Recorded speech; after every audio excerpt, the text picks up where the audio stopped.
Olá, tudo certo? Hoje a gente vai conversar aqui sobre o Metamorfoses do Senhor Ovídio, livro da Júlia Raiz, que está aqui com a gente. O livro foi lançado pela Arte e Letra, uma editora sediada em Curitiba, em 2022. Seja muito bem-vinda, Júlia. Prazer estar contigo aqui. Oi, Ricardo. Bom dia. Prazer é meu. Animada para conversar sobre o livro. Legal. Gente, eu vou primeiro, apresentar a Júlia. Ela tem uma mini biografia aqui no finalzinho do livro. Eu vou ler esse trechinho, mas também recomendo que vocês acessem o site da Júlia Raiz. Depois a gente vai deixar na descrição o link, as outras informações para vocês acessarem os trabalhos dela. A Júlia Raiz é escritora de ficção e ensaio, mantém o podcast Raiz Lendo Coisas e trabalha com tradução. E tem outras publicações, Diário, A Mulher e o Cavalo, Contravento Editorial 2017, Para Você, Plaquete das 7 Letras, de 2019, e Cidade Menor, também uma plaquete da Primata, de 2020. É isso, né, Júlia? É isso. Beleza. Então, gente, para quem não conhece, né, esse livro Metamorfoses é um livro curtinho, né, com narrativas. A Andréa Gavita levanta até a possibilidade de ser um livro de poesia também. Eu acho que vai mais para a narrativa, assim, eu discordo um pouquinho dela aqui. Adoro ela, assim, pessoa com quem eu convivi muito tempo aí em Curitiba. E traz também um pós-fácil do professor Rodrigo Tadeu Gonçalves, tá? A gente vai conversar aqui sobre esse livro diferente, eu diria. Um conjunto de textos em prosa, assim. Eu pensei até, Júlia, numa narrativa que é um pouco conceitual, né? Que não teria, assim, uma ambição de sentido, de representação, aquela ideia de representação como espelho da realidade, e nem como representação no sentido de falar, seja de um coletivo, seja de um outro, né? Então, assim, foi muito legal a experiência de leitura para mim, assim, foi uma experiência festiva, eu diria, né? Suscitou em mim Que boa palavra. aquela ideia do prazer da escritura, né? Que é o prazer de ler reescrevendo, né? De certo modo. Você podia começar, Júlia, de repente, antes de eu te questionar alguma coisa aqui, né? Da gente refletir sobre o livro, lendo um trechinho, que tal? Trecho da abertura, o que você acha? Vamos lá. Trecho 1. Senhor Ovídio é viciado na performance de si. Tem um coração perigoso, como uma bomba, que deixa o quarteirão a perigo quando ele se emociona. Mesmo assim, continua gravando seu podcast para lá de emocionante, que se chama Senhor Ovídio Lendo Coisas. Se pudesse, giraria o mundo como um globo de neve. Ama as coisas pequenas, as escalas erradas. Senhor Ovídio acredita que no raio diminuidor existe um tipo limpo de transformação. Numa noite de chuva forte, o Senhor Ovídio teve certeza que a água entrava pelas frestas magras das janelas e que a pessoa que dormia ao seu lado ia diminuir tanto de tamanho que seria impossível segurá-la. Tudo que muda escapa ao nosso controle e isso é a coisa mais assustadora. Um bebê vira um grão de poeira bem na sua frente. Senhor Ovídio é viciado na performance de si e presta muita atenção quando está dormindo ao seu lado, uma pessoa capaz de se encolher e morar num chalé dentro do globo de neve. Um chalé coberto de vidro, se tivesse sido... Mas o Senhor Ovídio mora no Rio Grande do Norte e lá nunca neva. Sim. Esse é o primeiro trechinho. Joia. São 30 e poucos, né? 30 e poucos Isso. partes. 34, eu acho. 34, exatamente. Uhum. Viu? Como é que você chegou nesse livro, Júlia? Qual foi o processo de escrita, de invenção, no fim das contas, desse livro? E por que um livro como este, né? Uhum.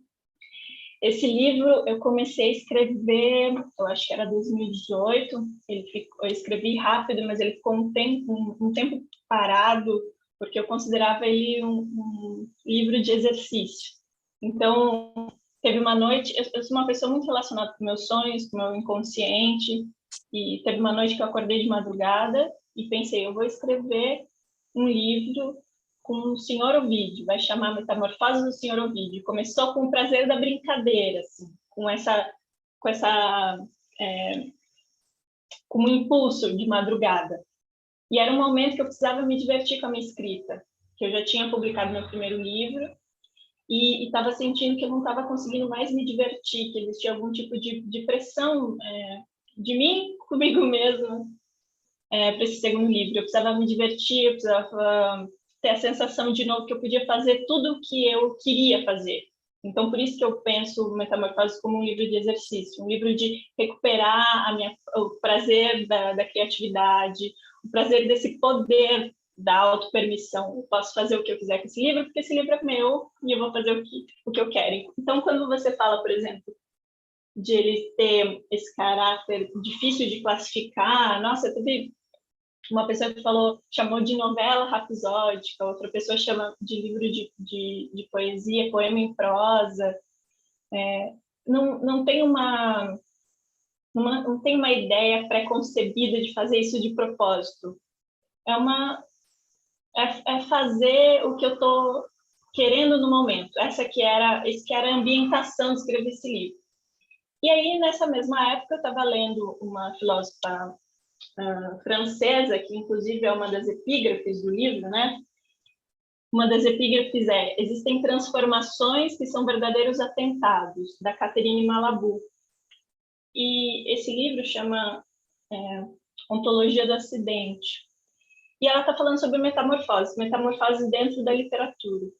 E ela diz o seguinte, existe uma tradição que é muito ocidental das metamorfoses, por mais loucas que elas sejam, elas voltam a um tipo de essência original.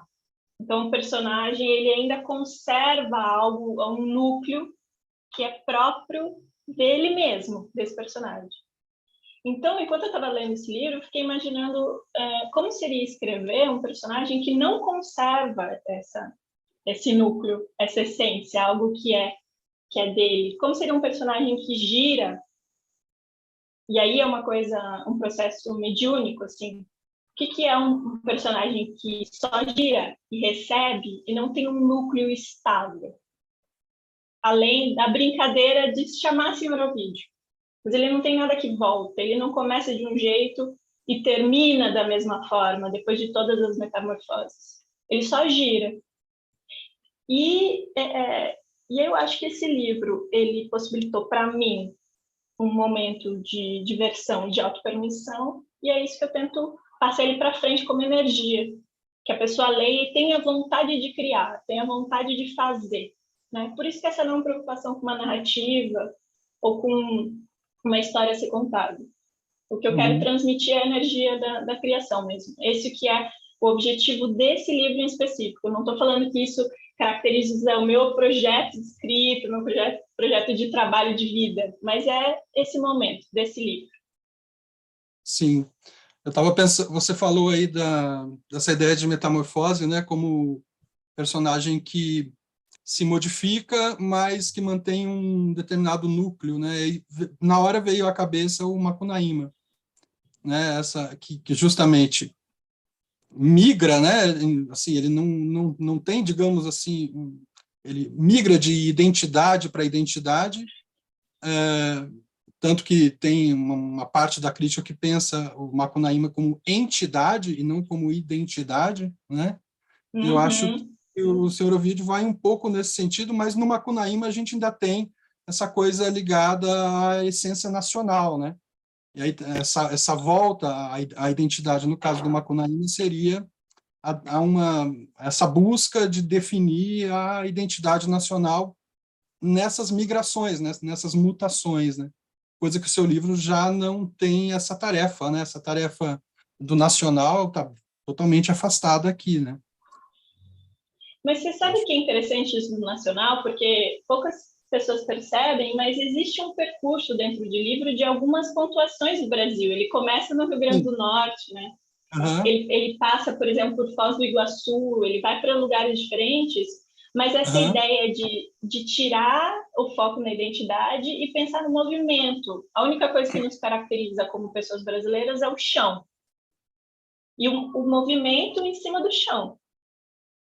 Então, o livro ele faz sim um percurso por um território que é chamado Brasil, por um chão Brasil, mas sem se fixar em nada. Não existe alguma coisa essencial nem do personagem, nem do que poderia ser uma identidade brasileira, né? uhum, E, ao mesmo tempo, tem experiências comuns de classe, por exemplo, nesse livro, uhum, que mostram um movimento nesse chão Brasil, mas não apontam para uma identidade. uhum, uhum. Quando você fala dessa ideia de movimento, talvez por isso que eu defini, assim, meio temerosamente o livro como uma narrativa conceitual, né? No começo, justamente, o procedimento é que está em jogo, né? Um pouco acho que essa que é a questão. Eu não conheço, Júlia, os seus textos anteriores. Você podia, de repente, falar um pouco como você disse que esse livro não te define como escritora, é um momento da tua escrita, assim como Macunaíma não definiu Mário de Andrade, né? Ele tem outros momentos também. Você talvez pudesse fazer um contraponto aí, uma relação dos teus textos anteriores, as outras coisas que você escreve com esse Metamorfoses aqui. Pois é, eu sou uma escritora muito jovem, né? Eu estou publicando, não só jovem de idade, porque eu tenho 31 anos, mas assim, eu estou publicando há 6 anos. Então, quando eu penso meu projeto de escrita e o que eu faço, eu sei que eu estou muito Aham, no começo. Então, é interessante falar sobre a produção, porque a gente vai entendendo também quando a gente coloca em voz alta, né? E meu primeiro livro é o Diário, a Mulher e o Cavalo, e ele parte também de uma inquietação, que é quais são as aproximações entre esse corpo que é falado, que é classificado, que é uma etiqueta, esse seu corpo mulher e o corpo animal. Quais são as relações entre esses dois corpos? São classificados como mulher e como animal, especificamente cavalo. Então, uhum, é um passeio diário, a mulher e o cavalo, é um passeio pela cidade, observando essas ligações muito sutis entre esses dois corpos.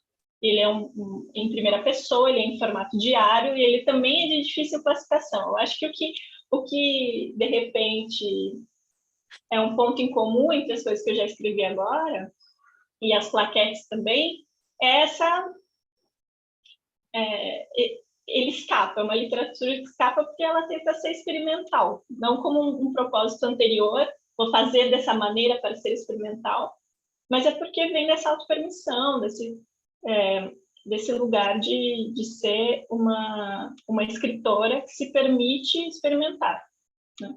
uhum, E eu acho que... E aí o terceiro livro que vai sair nos próximos meses, que é pela Chão da Feira, que é uma editora lá de BH, chama Bebê Tem Fascinação por Lâmpadas, que eu estou chamando de ensaio ficcional, de novo, porque esses termos eu sinto que eles são meio ocos, positivamente, e aí cabe muita coisa. O que é um ensaio ficcional? Cabe tudo no ensaio ficcional. O que é um texto conceitual, como você falou, né? Usar essa palavra conceitual. Isso é meio oco, cabe tudo. Então é bom para mim, porque aí é a liberdade, sabe? Esse terceiro livro também, de difícil classificação, e vai investigar, então, vozes de mulheres que acabaram de parir, de enfermeiras, de assistentes sociais. Acho que uma coisa que classifica, então, meu projeto de escrita é essa parte experimental e a relação, e o interesse que eu tenho entre o inconsciente e as questões de classe. Eu acho que são pontos em uhum, comum, assim, que eu consigo perceber. sim. Viu?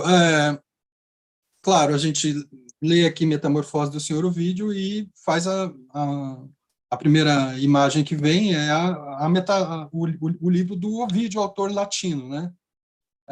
Como é que seu livro foi pensado em relação a essa obra, né, das metamorfoses mesmo? Porque, inclusive, você falou, tem as várias referências ao Brasil, à geografia e tal, mas também tem muitas referências históricas aqui, ao Imperador Augusto, toda aquela coisa, né? E o Ovídio tem um texto bem legal do Costa Lima, naquele livro História, Literatura, Ficção, um livrão assim, e ele faz um contraponto lá entre o Virgílio e o Ovídio, em relação à forma como eles se estabeleciam em relação ao Estado, né, em relação ao Augusto. E o Ovídio entrou na história com essa pecha de poeta menor, justamente por não ter feito esse culto ao Augusto, né, como o Virgílio acabou fazendo. E até entra em questão se o exílio dele teria sido por conta disso também, né? E aí eu fiz uma associação, assim, que eu achei que o teu livro se encaixa bem nessa pegada do Ovídio mesmo, né? O Ovídio era considerado ruim em épica, mas seus textos sempre eram lidos como textos com muita agilidade, graciosidade, né? Como é que você pensou essa intertextualidade no seu livro, né, em relação às metamorfoses aqui do outro senhor Ovídio?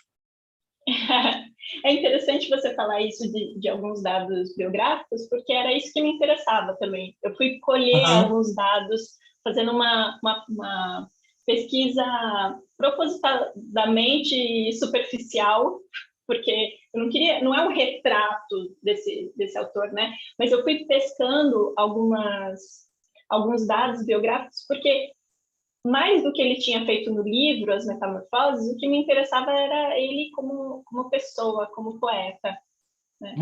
E fazer essa brincadeira de chamar ele de Senhor Ovídio, de fazer como se dobrar o trabalho radical que ele fez, entende?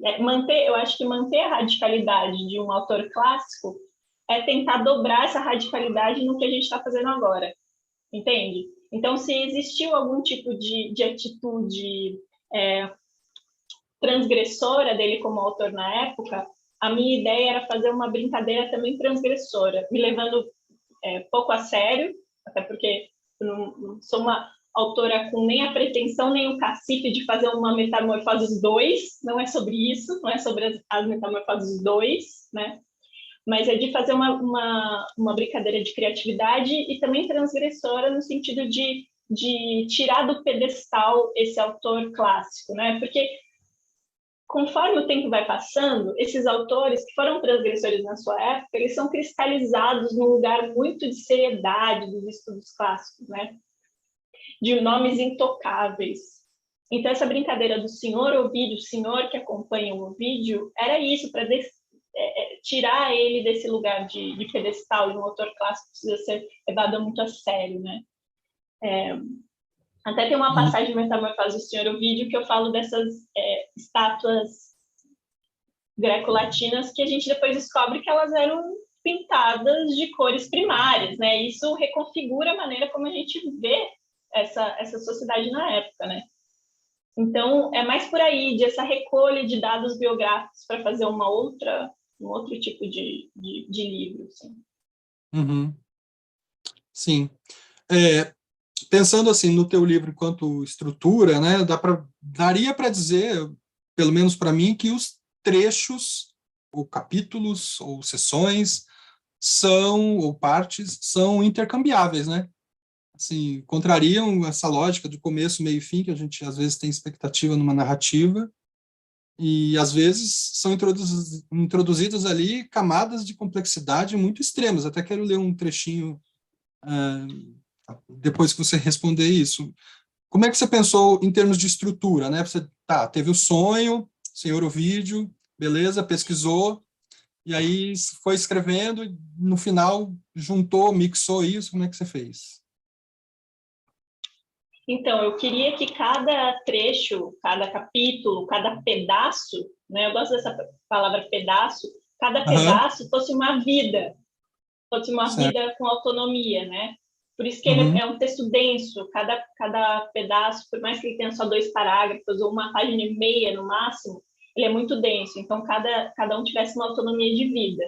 E depois, eu acho que assim, existem 2 momentos, né? O momento da escrita, que a gente está num fluxo, e depois um outro estado mental, que é o momento da edição. Então, um outro momento da edição, eu fui olhando esses pedaços de vida e fui entendendo qual era a ordenação que eu queria que tivesse no livro, assim, como que tom que eu ia começar, que tom ia ter o meio, como que eu ia terminar.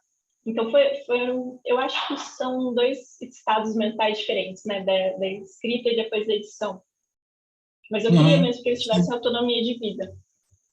Sim. Inclusive, eu quero muito que você leia o meu teratoma, porque acho que conversa demais com o teu livro aqui.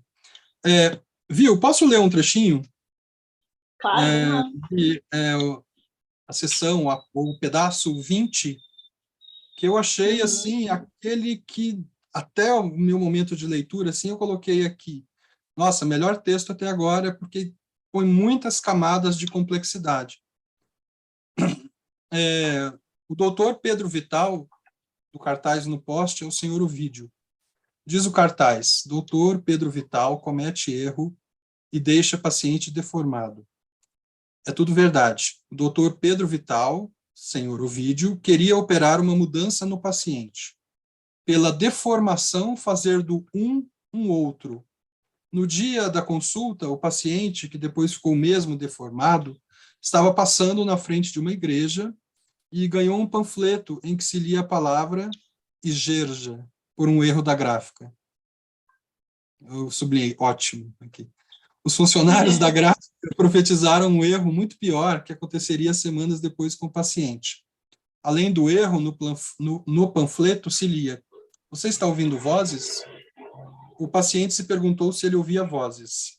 A verdade é que de 3 a 10% da população mundial ouve vozes, por isso o movimento Ouvindo Vozes foi criado para lutar pela despatologização do fenômeno.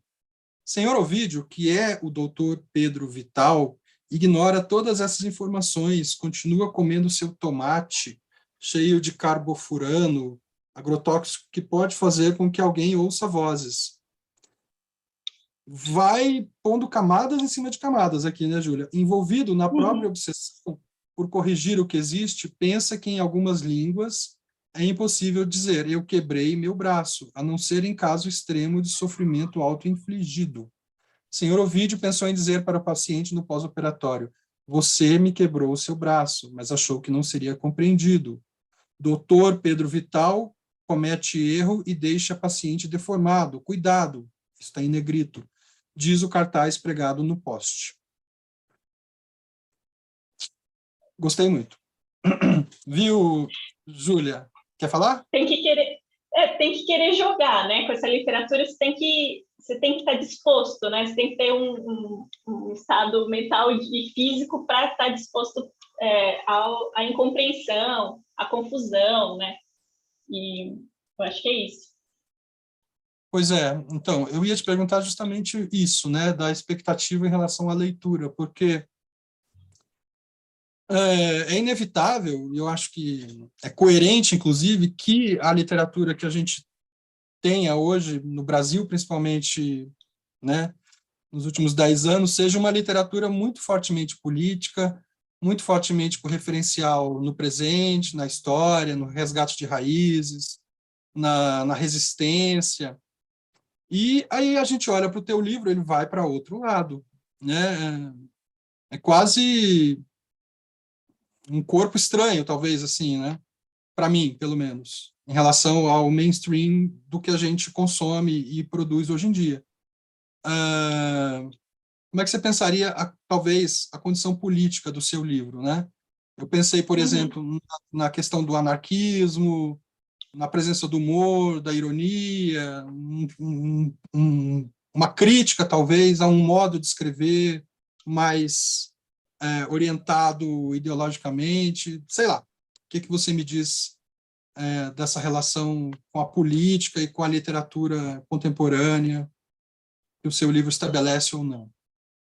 É interessante você pegar justamente esse trecho, porque eu acho que tem trechos aqui que tem uma alta carga política, só que é a minha maneira de fazer. Primeiro porque eu acho muito condescendente, eu tento sempre escapar da condescendência quando as pessoas acham que elas devem escrever de uma maneira simplificada questões sociais, assim. Eu acho isso muito, muito condescendente, até porque eu tenho a minha posição política, sou uma mulher da classe trabalhadora, sempre fui, e esse trecho especificamente, ele está trabalhando de várias questões sociais, mas de uma maneira que é experimental. Porque esse trecho especificamente, tudo aconteceu. Eu estava em Pirituba, um bairro da extrema zona oeste, onde minha mãe mora, em São Paulo, onde um bairro com muitas igrejas evangélicas, que a gente sabe que bairros da classe trabalhadora, bairros pobres, tem muita igreja. Tinha esse cartaz no poste, que é uma primeira coisa, né? É o doutor Pedro Vital, um doutor, sendo criticado por um cartaz no poste. Então, já tem uma camada aí, né? Eu acho que é só a gente ter sensibilidade para ler. E aí esse paciente ganhando esse panfleto. E realmente no panfleto de muitas igrejas tem isso. Você está ouvindo vozes? Existe uma cooptação de certas, até estados mentais diferentes, né? Assim, você está ouvindo vozes, talvez você esteja possuído, talvez o inimigo esteja na sua vida. Venha para a igreja. Tem muita coisa envolvida. Depois vem a outra camada do agrotóxico. É verdade que o agrotóxico, principalmente esse específico que está em altas doses, mais do que em qualquer outro país do mundo, no Brasil, do tomate, pode causar, sim, como está dizendo aqui, alguém ouvir vozes. Então, são muitas camadas de uma leitura crítica do mundo, sim, de questões sociais, mas que eu faço isso do meu jeito, que é de uma maneira experimental, de uma maneira de investigando como que o inconsciente e as questões sociais se ligam. Talvez isso seja um diferencial meu como escritora, que estou tentando elaborar isso de pouquinho em pouquinho, com bastante humildade, mas bastante comprometimento social, sim. Então, quando as pessoas enxergam a minha literatura não tocando nesses assuntos, eu acho que é mais uma questão de leitura mesmo, porque isso está muito colocado para mim na minha vida e na minha escrita. Sim, claro. Na mini biografia que aparece no livro, né, Júlia, você não menciona essas outras facetas, né, da tua vida, a sua carreira acadêmica, sua vida em sala de aula, sua vida como ativista cultural, na política. O que foi a ideia ali de dissociar o livro de qualquer leitura mais pedagógica, ou caracterizar o livro mais como objeto de prazer, de fruição desinteressada? Talvez até você pudesse falar, né, depois de responder a isso, sobre um pouco o seu percurso de pesquisa, de tradutora, como é que isso se relaciona ou não com a sua vida literária. Eu fui até buscar o seu Lattes e achei lá que você está num grupo de pesquisa chamado Tradução e Metamorfose. Achei tudo a ver, né, com a tua escrita aqui. Então, olha que curioso, muita coisa. Primeiro, a mini bio, assim, eu até reformulei já a minha mini bio, até te mandei uma mais atualizada, que está um pouco mais completa, mas assim, não tem essas coisas porque é muita coisa, fica aquela coisa muito grande. Eu acho chato, na verdade, quando tem uma mini bio muito grande. Eu acho que, né, eu montei meu site, sozinha, fiz tudo isso para a pessoa ter uma informação mais completa do que eu faço. Mas eu acho a mini bio muito gigantesca. Então é só por uma questão de acho chato uma mini bio muito grande, às vezes fica até meio arrogante. Num livro que cultiva o pequeno, né? Também, essa coisa do detalhe e tal. Com certeza. Exatamente, e começa com as coisas pequenas. O senhor Ovidio gosta das coisas pequenas, né? Ele começa, a primeira página do livro é isso. Então, não caberia aqui E não cabe, né, também. Além de tudo isso, eu ainda sou mãe de uma menininha de 2 anos. Então, se eu for colocar tudo, para falar a verdade, é bastante coisa. E sobre a minha produção acadêmica, né? Então, eu terminei o doutorado em estudos literários pela UFPR no final do ano passado, estudando tradução, estudos feministas da tradução. Eu traduzi os ensaios de uma escritora canadense chamada Annie Carson, que que é um grande nome na minha vida. Eu acho que se não fosse ela, não teria esse interesse pelos estudos clássicos, porque ela é professora e tradutora do grego clássico faz mais de 30 anos e publica muitas traduções e publica muitos textos autorais que bebem dessas fontes, assim. Então, eu acho que, especificamente no Metamorfoses, eu não vejo isso no Diário, não vejo isso no Bebê Tem Fascinação por Lâmpadas, que é o próximo livro, mas especificamente no Metamorfoses, como eu estava escrevendo muito imersa no doutorado, a Annie Carson, essa escritora, tem sim influência nesse processo, né? E você sabe, é interessante isso, né? Eu estava vinculada, então, ao grupo de pesquisa, porque meu Lattes agora está desatualizado, porque eu saí do doutorado, mandei um beijo e não quero mexer com nada mais da academia, por mais que eu acho super importante a universidade pública, a gente valorizar e lutar por uma educação de qualidade, mas, assim, eu não pretendo ser professora universitária nem nada, então meu Lattes está meio desatualizado. Eu fazia parte desse grupo de pesquisa, então, meu orientador, na época, chamava Tradução e Metamorfoses. A questão é que ele começou com esse grupo de pesquisa depois que o livro já estava pronto. Inclusive, por isso que eu mandei, quando ele abriu esse grupo, eu falei, nossa, Rodrigo, olha o que eu fiz. Né? Já estava pronto, não estava publicado, mas estava pronto, mandei para ele. E ele leu, e foi pelo Rodrigo que eu consegui, pelo professor Rodrigo que eu consegui publicar.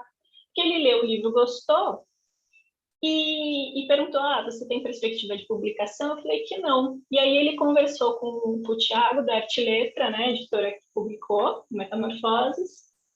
E aí o Thiago gostou, entrou em contato e falou, pô, vamos fazer. Eu falei, legal, que massa, né, uma boa oportunidade. Chamei o Rodrigo para escrever o pós-fácil. Então, foi uma coincidência, né? As coisas estavam pairando no ar e a gente foi coletando isso de maneira diferente. Uhum, sim. Duas coisas que eu pensei aqui também, eu fiz um contraponto do seu livro com dois outros textos, né? Um deles é o Messier Test, do Valéry, que também tem todos os capítulos, né? Com o personagem nos títulos dos capítulos, mas que se contrapõe totalmente ao seu livro, né? Até porque no prefácio, por exemplo, o Valéry fala assim, eu suspeitava da literatura, da poesia, achava que escrever era um sacrifício do intelecto, e raros são os leitores que só sentem prazer com o espírito tenso, conquistamos as atenções apenas quando usamos de algum divertimento e essa espécie de atenção é passiva. Então ele está criticando a literatura divertimento nesse sentido, né? Ele fala, parecia-me indigno dividir minha ambição entre a preocupação em produzir um efeito sobre os outros e a paixão de me conhecer e me reconhecer tal como eu era, coisa da identidade, né? Então, assim, um livro super macho aqui, nesse caso aqui, né?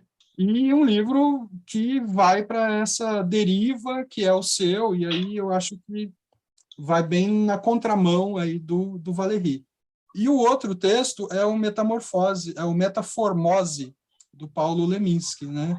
Não sei se você já leu esse texto, bem legal, bem gostoso de ler também.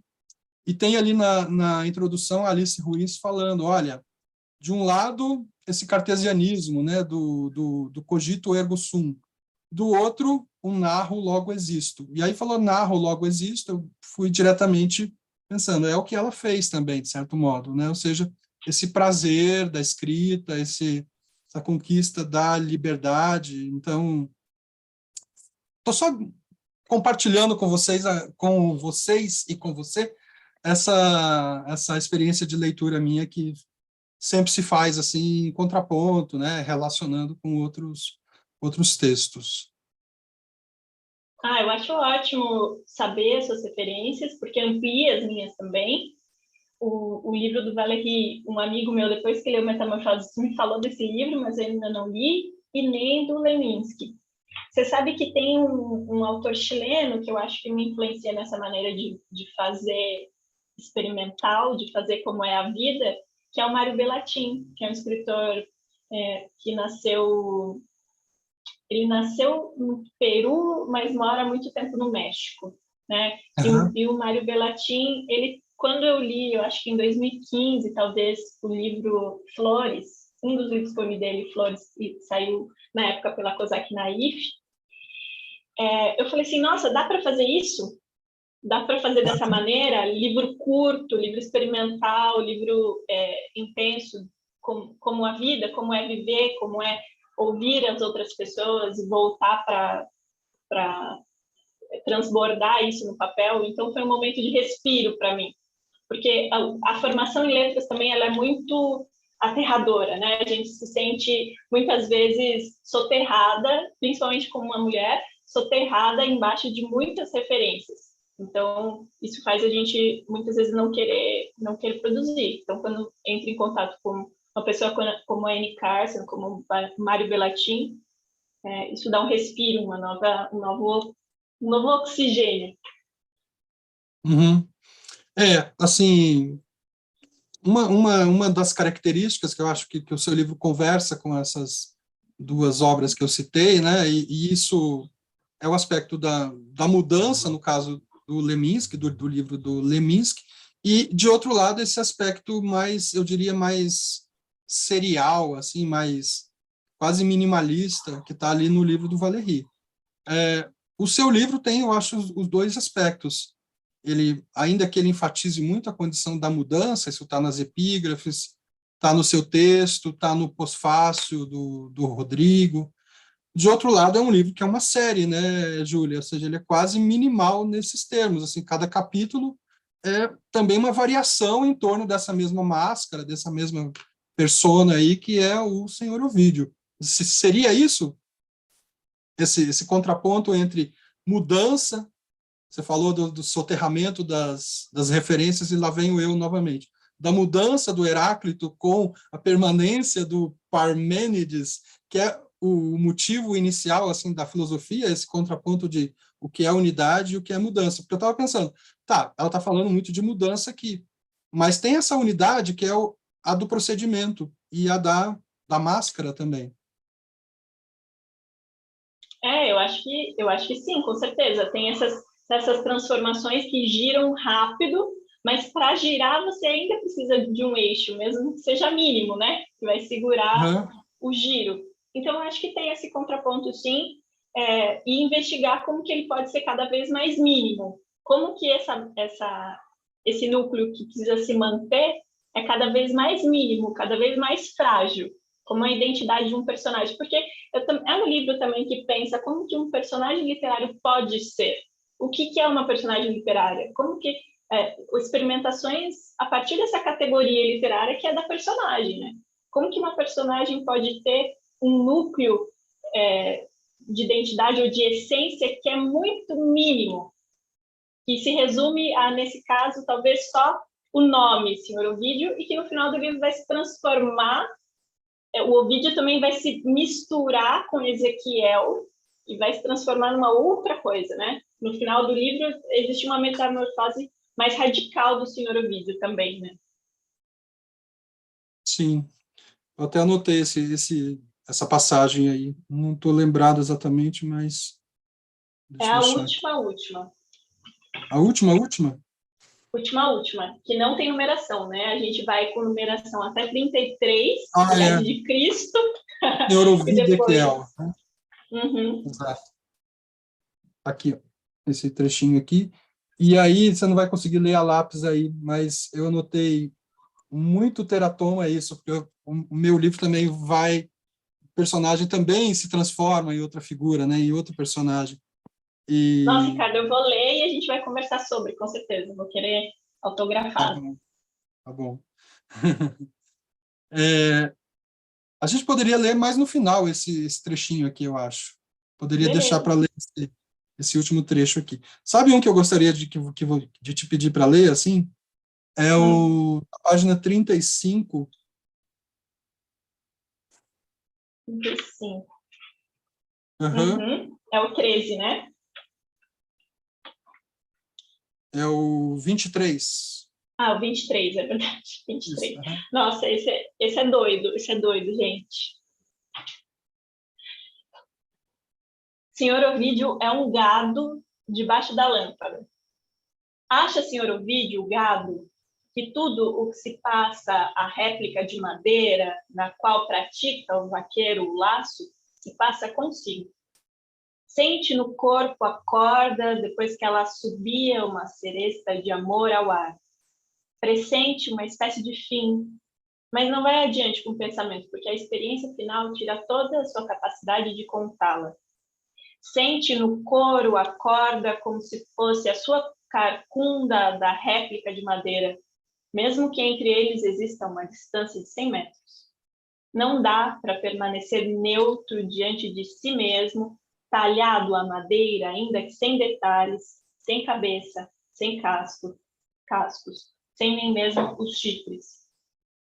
Esse gado, em outra vida, não se chamava Senhor Ovídio, chamava-se Silano e era amante de Júlia, filha do imperador Augusto, desterrada no ano 1º depois de Cristo.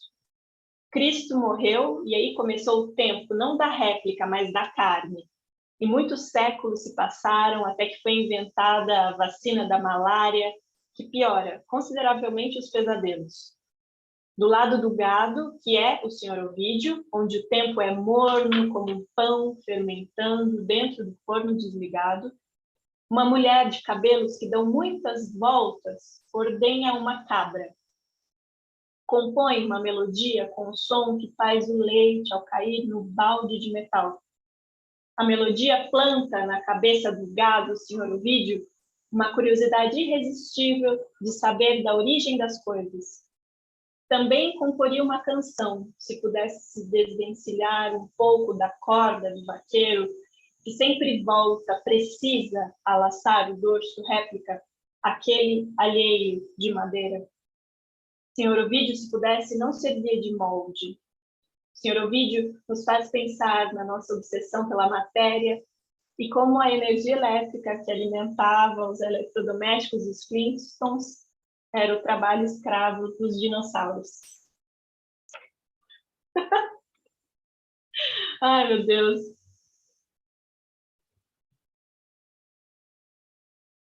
Ai, eu não estou te ouvindo. Desculpa. Eu estava dizendo assim que é muito bom ler um trecho e terminar rindo. Acho importante isso. E eu te pedi esse pedaço aí por conta que origem e essência aqui são totalmente postos de lado, né? E brinca com essa coisa da réplica.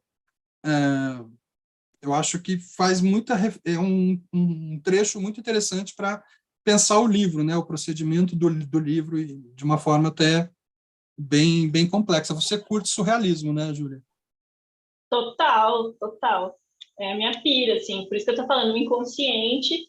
E nesse ponto, especificamente do livro, é uma experiência rural. Tem alguns lugares que tem uma experiência rural. Então, o que é isso de um vaqueiro lançando uma réplica de madeira e uma entidade ali, senhor Ovídio, vendo aquela réplica como se fosse a si mesma? Então, existe essa tentativa de perceber quais outras existências, entidades, vidas existem para além do que a gente pode perceber também com os nossos olhos, com os nossos 5 sentidos. Quais são as outras formas de vida que estão nos rondando? Por isso que eu acho que é um livro muito mediúnico também, muito de entidade, muito de giro. Uhum. Por isso me ocorreu aquela ideia da entidade lá quando eu falei do Macunaíma, né? Teve uma outra referência, né, que me ocorreu lendo o teu livro, que são os filmes da Maya Deren. Não sei se você conhece essa cineasta. Bem legal, tem muito filme dela no YouTube também. Depois eu te passo, Vou se você anotar. quiser. porque ela decompõe muito, muito nesse sentido aí, tempo e espaço e identidade, eu diria, que a identidade se multiplica, ela se decompõe, ela migra, né, de ente para ente, é uma cineasta muito legal mesmo, assim. Que mais? Talvez você possa dizer, assim, eu tô uma década fora de Curitiba, eu não sei se você quer falar disso. Se não quiser, depois a gente até corta. Como é que você vê o sistema literário curitibano hoje? Quando eu vivia aí, se falava muito em autofagia. Parece que hoje isso não é um tema, não sei, mas porque eu acompanho à distância.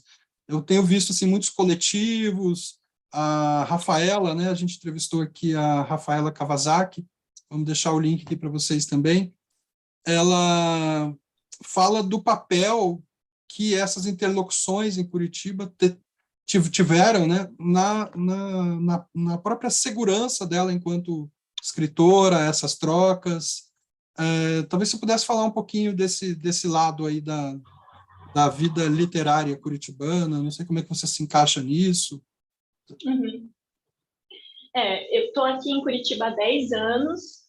Quando eu cheguei em Curitiba, eu lembro que, putz, eu queria me juntar, porque eu acho que é isso, né? Eu sempre fui uma pessoa que queria ver o que as outras pessoas estavam fazendo, assim, para aprender, para me juntar, né? E aí eu comecei a ir assistir alguns saraus, principalmente por causa do Coletivo Marianas, né, que a gente já falou da Andréa Gavita, que fez o texto da contracapa. Andréa Gavita e a Mari Quarentei também na época, agora ela voltou para São Paulo, mas na época ela estava aqui. Então, poetas de mais experiência que eu, poetas mais velhas, que estavam indo nesses saraus com o Coletivo Marianas, né? E aí eu fui chegando no saraus e fui observando como que era, e na época, eu vou te falar, olha, tinha umas coisas bem tristes, assim, porque muitos eventos aconteciam aqui e pouquíssimas mulheres eram chamadas. Então, o Coletivo Marianas, por exemplo, aparecia quando era o microfone aberto. Então, depois que os poetas convidados já tinham declamado, o coletivo ia lá e tomava conta do palco com o microfone aberto. Então, eu fui observando essa dinâmica, né? Assim que funciona, e foi muito acolhida pela Andréia, que hoje em dia é uma amiga minha, que eu admiro demais, uma pessoa sensacional, que depois vai fazer um selo próprio do Coletivo Marianas, a editora que ela tem hoje, que vai aprender a diagramar. E eu lembro de um café que eu tomei anos atrás com a Maria Lorenzi, que é uma das poetas do Marianas, que publicou o primeiro livro aos 60 anos. E é isso, essa possibilidade de publicar o livro a partir do selo Marianas. Então, assim, eu tenho a máxima respeito, admiração pelo trabalho da Andréia e pelo coletivo em si, né, que são várias mulheres geralmente mais velhas, estão em outra geração, né, que eu. E então foi meu primeiro contato, e vendo essa disparidade, né, em relação às escritores. A Lucy Colin mesmo, eu fui conhecer, ouvi falar da Lucy Colin, eu já estava no mestrado na UFPR, eu não tinha ouvido falar dela ainda, eu fiquei, meu Deus, como ninguém me falou que tinha uma professora universitária aqui, escritora, e que depois ela conseguiu umas classificações e prêmios e tudo mais, e o nome dela teve uma ampliação, hoje tem mais, né? Que bom, que ótimo, porque além de ótima professora, uma ótima escritora, né? Um nome de orgulho aqui para o Estado. Mas demorou. Então, eu fui observando essas dinâmicas e fui também me juntando, né? Me juntei com outras colegas da época para a gente editar a Totem Pagu, que é a nossa firma de poesia, que faz 7 anos que está no ar, que agora eu edito com a Natasha Tiné, minha amigona, e depois veio a Membrana, que a Rafa já falou, né, mas vou repetir aqui, que é a nossa grupa de escrita, nosso coletivo de escrita, a gente entrou no 6º ano de atuação, e que é, um amor da vida, assim, pessoas que eu amo muito, que se tornaram minhas amigas. É um coletivo formado majoritariamente por mulheres e pessoas LGBTQIA+, e a gente produz juntas, vive juntas, se ama juntas, é muito importante, assim. porque desde o começo da Membrana até agora, desde 2017 até agora, muitas pessoas conseguiram publicar seus próprios livros, assim, foram entendendo mais sobre o mercado editorial, foram entendendo mais sobre a autopublicação, foram entendendo mais sobre as políticas culturais do livro, da leitura, da literatura na cidade. Hoje eu estou conselheira de literatura do Conselho Municipal de Curitiba, né? Então, estou muito imersa nessa luta pelas políticas culturais, especificamente da área. A literatura, nos últimos anos, não teve uma atuação, uma representação ativa junto com o Conselho, ativa junto com essa organização nossa como classe. Então, a gente vem batalhando coletivamente, não só eu, mas coletivamente, como Foro de Literatura, essa organização da sociedade civil que a gente se juntou, aglutinou, está atuando, pressionando bastante a Fundação Cultural por mudanças, por execução de leis que já existem. Então, a minha trajetória, a minha relação com a literatura escrita em Curitiba é uma relação de coletivo e é uma relação com uma mulher feminista da luta por políticas culturais. Então, é assim que eu me relaciono com a literatura da cidade. E eu posso dizer que nesses 10 anos eu vejo uma efervescência muito maior hoje de pessoas produzindo, publicando. Tem o movimento do Slam, que é muito forte aqui em Curitiba, que tá bacana pra caramba. Então, assim, eu vejo um cenário diferente de 10 anos atrás. Eu vejo pessoas de fora do Paraná olhando também mais para a produção aqui. Né, um dos últimos acontecimentos é a criação da Tela Aranha, que é da Bárbara, junto com o companheiro dela, o Guilherme, que é uma editora super recente, que vem editar um livro póstumo da Sionara Souza, uma amiga muito querida. E então a gente vê uma efervescência, né? Uma mulher de 25 anos abrindo uma editora que já está com um trabalho que está conseguindo distribuir para vários outros estados. Então, assim, me orgulho e, ao mesmo tempo que eu vejo o quanto de trabalho a gente ainda tem pela frente. Sim, nossa, a Bárbara é uma querida, né? Ela fez a edição de um dos meus livros quando ela estava na Cotter. Ah, que legal. Poemas baseados. E eu estive com ela lá na feira da biblioteca, né? Então, o trabalho está bem legal mesmo. Agora vai sair um livro do Rolo de Resende, né? Também, então, saiu, acho. Mas bem diferente de quando eu vou para Curitiba em relação a quando eu vivi aí, eu realmente sinto essa diferença, assim. Eu acho que tá bem legal a cidade nesse ponto, e bem batalhadora mesmo. Bem legal. Júlia, que tal?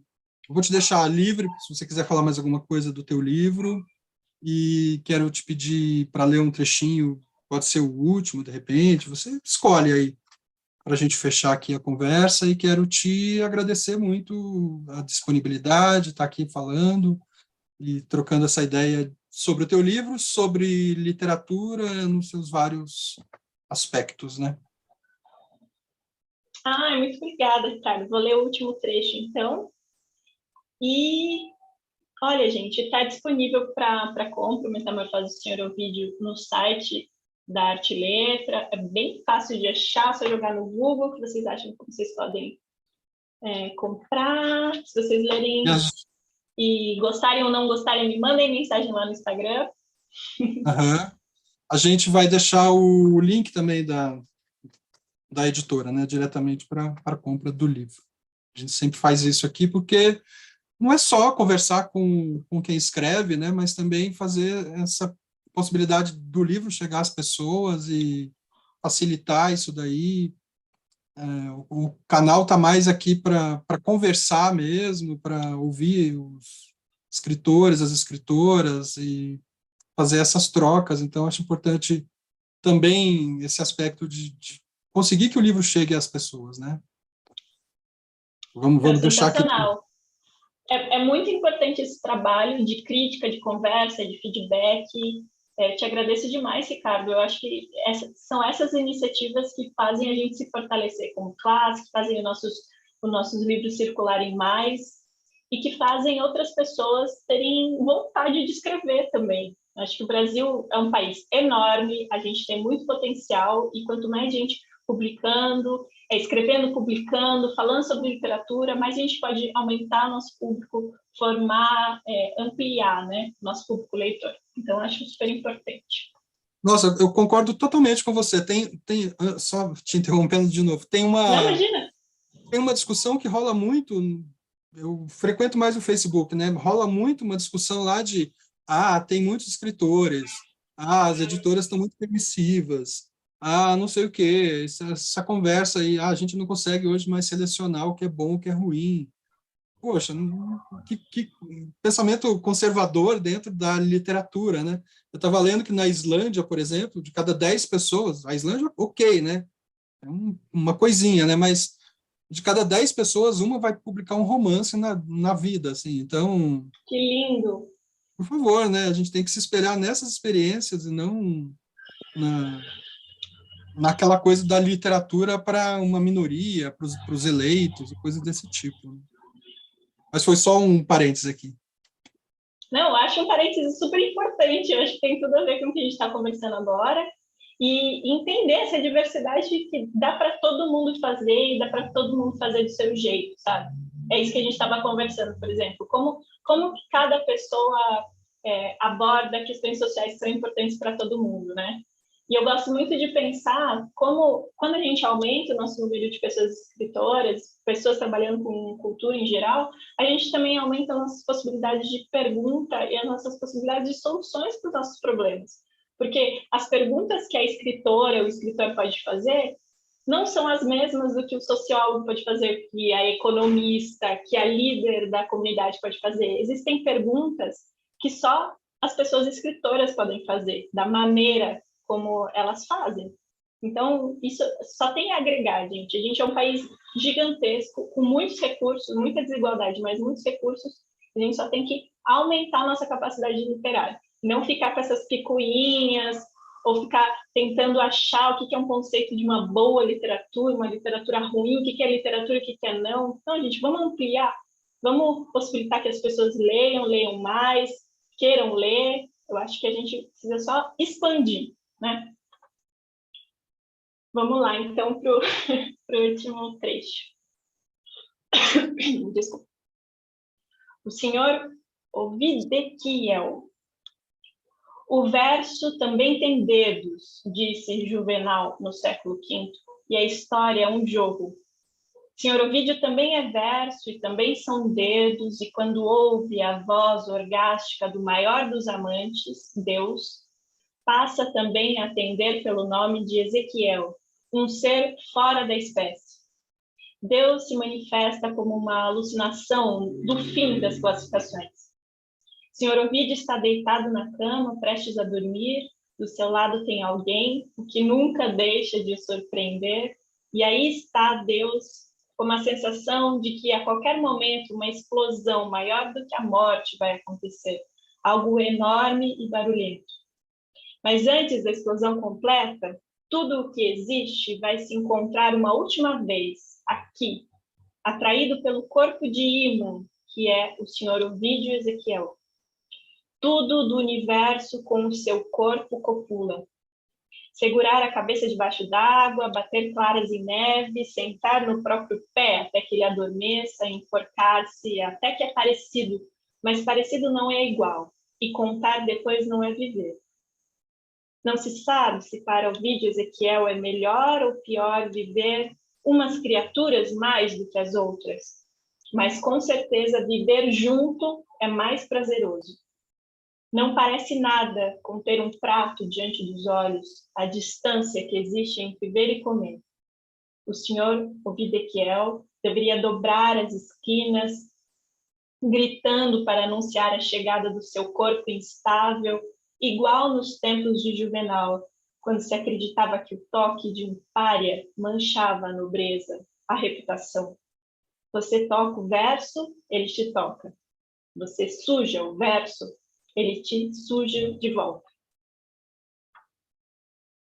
É um ótimo fecho para o teu livro.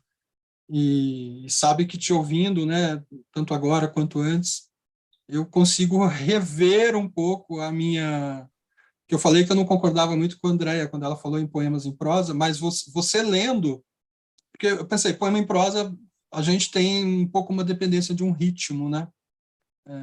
Falou poema tem que ter ritmo de algum jeito, e você lendo eu percebi mais esse ritmo do que na minha leitura aqui. Então, retiro o que eu falei em relação a minha discussão aqui com a Andrea, mas ela não firma, né? Ela não fala que é poemas em prosa, ela fala, pode ser poemas em prosa, romance, em doses homeopáticas, microcontos, tal, e essa é o grande gozo aqui da coisa, o grande gozo do seu texto, eu diria. Maravilha, obrigado, Júlia, foi ótimo. Valeu, Ricardo, muito obrigada, gente. E leiam em voz alta. De repente, poesia seja isso, uma coisa escrita para ler em voz alta, para ouvir Claro, outros ritmos alheios. Muito obrigada, beleza, Ricardo. gente, imagina, eu que agradeço. Então é isso, semana que vem a gente volta aí com mais outro livro. Até lá. Tchau, tchau.